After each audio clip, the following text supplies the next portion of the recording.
Hindi talaga pwedeng mag-content ng pang 90 seconds lang. Hi guys! So, it's been so long since gumawa ako ng mga ganitong clip.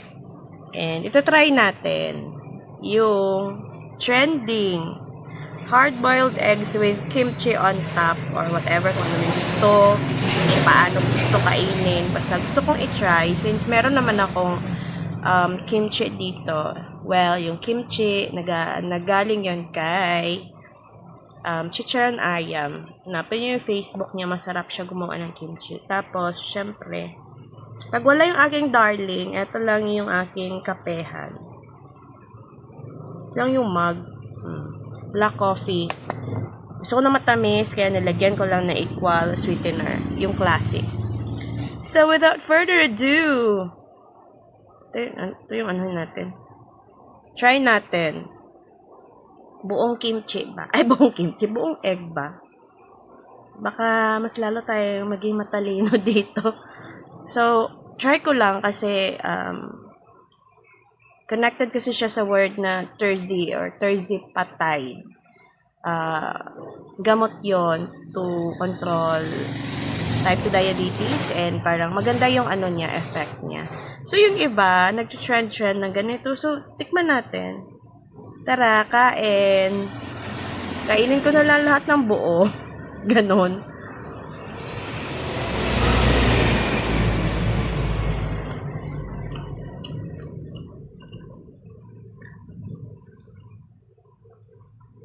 Sarap. Hindi seryoso masarap.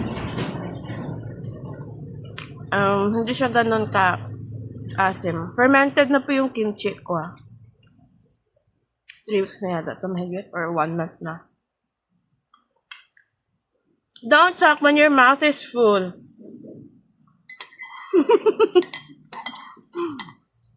Ala, oy! Naabot na naman tayong 2 minutes. Sabi ko talaga eh.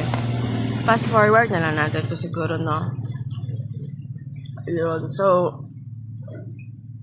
sa mga taong gusto mag-manage ng kanilang weight loss, maganda to kasi protein and probiotics.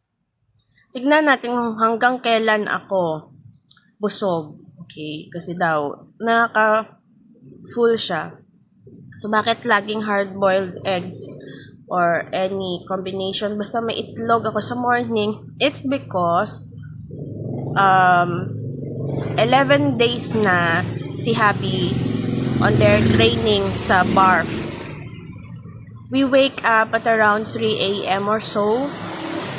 Na-prepare ko lang yung kape niya, mag-assist sa kung ano man yung needs niya. Then, aalis na siya at 4 a.m. or sobra 4 a.m. Yun. So, since day 1 hanggang day 3, wala ako sa tulog. Talaga 3 hours lang yung tulog. On day 4, naulanan ako. Hindi naman ulan talaga. Naambunan pala ako. So, on day 5, boom, yung immune system ko bumigay. That's why hanggang ngayon ganyan pa rin ako magsalita, yung parang plugged nose, ganon. Not fully recovered yung katawan. Pero okay na, so far so good. Andyan pa rin. So, kailangan talaga natin maging healthy. Kasi, yun nga, sinasabi ko, di na ako bata, I'm 43. Hindi na ganun kalakas yung immune system ko. Like, sisiponin, lalagnatin, magaling agad after 2 to 3 days. Ngayon, hindi. Ang hirap. Ang bigat sa katawan. Masakit sa katawan. Hindi ko gusto. Yun. So, we have to be healthy talaga. And so far, gumagawa na ako ng ganitong video last year. So, versus ko, yung pagmumukha ko. Kung meron ba na bago. Yung face ko kasi sometimes bloated, sometimes hindi. So, pag morning talaga, bloated talaga yung face ko. Tapos later in the afternoon na, parang nag-shrink na siya. Pero, so far naman, medyo hugis-bigas na yan. So, yun lang. Nabot na tayong 5 minutes and wala namang masyadong magandang topic. So, pwedeng-pwede itong meal na to for low carbers. Perfect combination. So, kung maganda yung result nito, walang problema kung aaraw-arawin ko siya. Kasi, mahigit na 1 buwan walang walking. We do our walking mga 2 hours yan, maximum. Pero kung mabilis kami maglakad with matching jogging. Hindi kami nag-running jog lang. So, mga 1 hour and a half. So, na-miss ko na yung physical activity na yon. Pero since ganito na yung nararamdaman ko, I cannot do some physical exercises din dito. You have to listen to your body. Huwag mo siyang i-push. Kasi kung ipupush mo siya, tapos hindi niya kaya, kawawa ka. So, yun. Feeling ko, nadagdagan yung weight ko na naman. Pero okay lang yun. The goal is, enjoy, eat what you want, kahit cheat trip man yan, do not feel guilty. Yun yung purpose doon. Pag hindi ka nag-guilty, na-enjoy mo lang talaga yung pagkain. Parang mas maganda yon. Hindi mo ginagawang kalaban yung pagkain. Ay, kumain akong bawal. Yung ganun ba? Hindi ka nakikipag-away sa pagkain. Na-enjoy mo siya. If you do cheat treats, be responsible with what you're eating. Kung ano yung pinapasok sa bibig, huwag mo isisisi sa pagkain. Huwag mo lang isisisihin yung sarili mo dahil marupok ka. Ganun lang talaga may mga times talaga na magiging strict ka and then hindi na.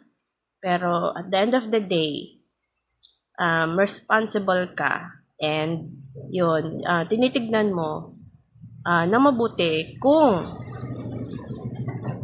maganda ba ito or not, or aalagaan mo yung katawan mo.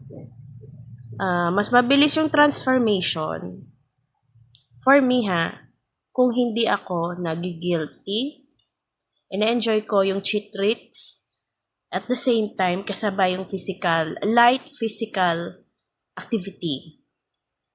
Yun yung naano ko. So, last year, I was 63. Ngayon, lumalaban yung 57. Last week, I was 56 something, 56.95. Kaya lang, syempre, babae, PMS, bloating, cravings, di mo naman pwedeng hindi pagbigyan. Hindi ibig sabihin hindi pagbigyan. Take good care of yourself so that yourself will take good care of you. Diba? Sundin natin kung ano yung kine-crave ng katawan. Pero, yun nga, health-wise pa rin. Sana punta na tayo 8 minutes. Hindi pwede tayo pasobra talaga. Ang dami-dami kong daldal. So, that's all muna, guys. So, diba? Another content. Hindi talaga pwedeng mag-content ng pang 90 seconds lang. Mapupunta na naman ito sa YouTube. May YouTube channel.